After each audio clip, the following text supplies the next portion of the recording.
Hey everyone, you're here with Mark Bawo at perfectgardens.com. So today we got a great question asking for a little more clarity from Cam Ryan, it sounds like, 0901. Are you tired of getting crappy advice from your local hydroponics store? Or having to search all over forums to get advice that only takes you in different directions than solving your immediate problem? Well, join our membership for $50 a month. You get direct access to me. We'll connect on WhatsApp app. And just like this gentleman that started back in July with us, as problems arise, we are here for you. So you say the key is to unlock the newts, not flush. How do you unlock just a new watering with better water? Okay, so I had to go back and listen to this video, which I highly recommend you do because you guys, I realize, are really listening. And what I say is sometimes when people flush their plants, they end up exacerbating the issue. And I say this around minute 2:45 to minute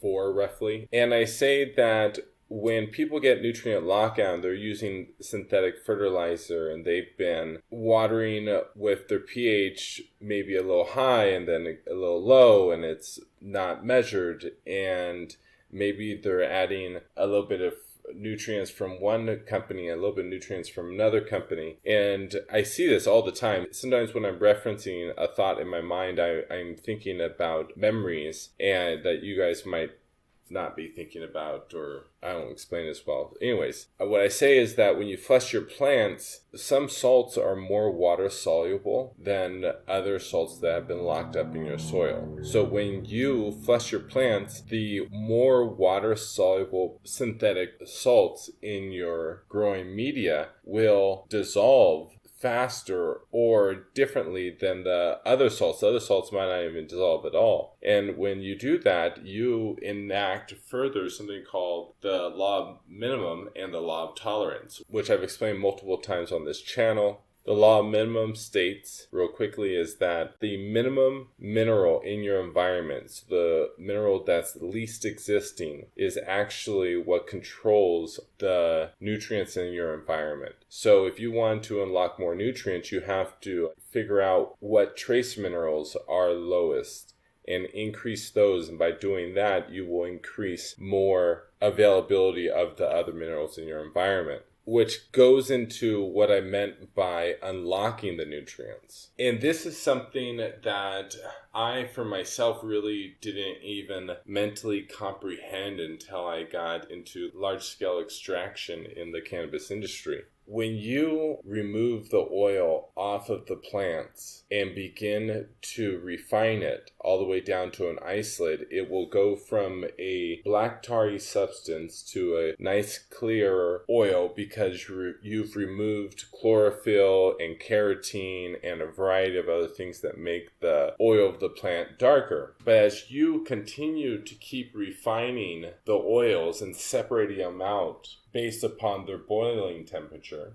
and you collect more of them and they become more refined, they will become an isolate. And the isolate is a powder or a crystalline structure. So it goes from a liquid or an oil to a crystalline structure because you isolate it down to its one specific compound. So what I'm referencing in my mind when I say this is I'm talking about adding in more of what you're missing or the least amount in the environment. And by doing that, the plant's going to get healthier. And so when I said better water, I'm talking about using a product called Drops of Balance. Drops of Balance is an ionic sulfated mineral product. When you add it into tap water, it rips apart man-made chemicals and it restructures them back into sulfated minerals. If you're using RO water, it will just add trace minerals back to your water. The product's actually a very interesting product because I really cannot tell you how many minerals are in the product, because every single time you add it Drops of Balance into water, because of the power of sulfur, what it's going to do is it's going to rip apart these man-made chemicals, and there's going to be excess and then there's going to be restructuring. And every single time you add that water to your growing environment, there's going to be more minerals that fractionate and become more available because it's called trace minerals,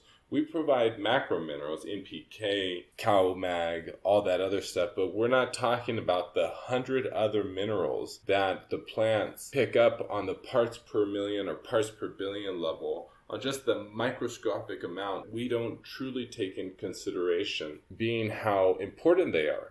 Okay, so let me go ahead and give you a little bit more understanding. And I'm using this example using oil, but it's the same exact thing with salts as well.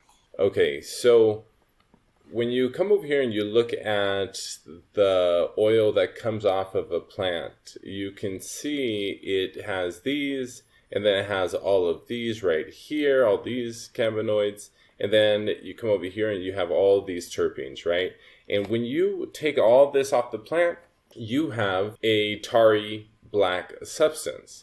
But then when you begin to remove the chlorophyll and the carotene and the things that make it dark, you begin to have a nice clear oil. And that's what a lot of you guys probably recognize. Although, and I'll give you an example, so if you heat up this material, it will, and put a little light on it, it'll look better. That's what makes it look all shiny. But then if you let it cool down, or you begin to isolate it further and further down to its only substance, meaning it is, I don't want to say that it because I don't want to get demonetized on the video, but you refine it all the way down to its isolate compound, it becomes a crystalline structure all the way till it forms into this. And so that's what you guys are seeing. So these compounds begin to crystallize roughly above 80% concentration. So same thing when you're watering your plants. Okay, when you water your plants and one of those compounds dissolves quicker than the other one, and it gets removed out of your environment, the other compounds become more concentrated and begin to isolate. Just like this, they become more of a crystalline structure. And that's really what I'm referencing when I say this.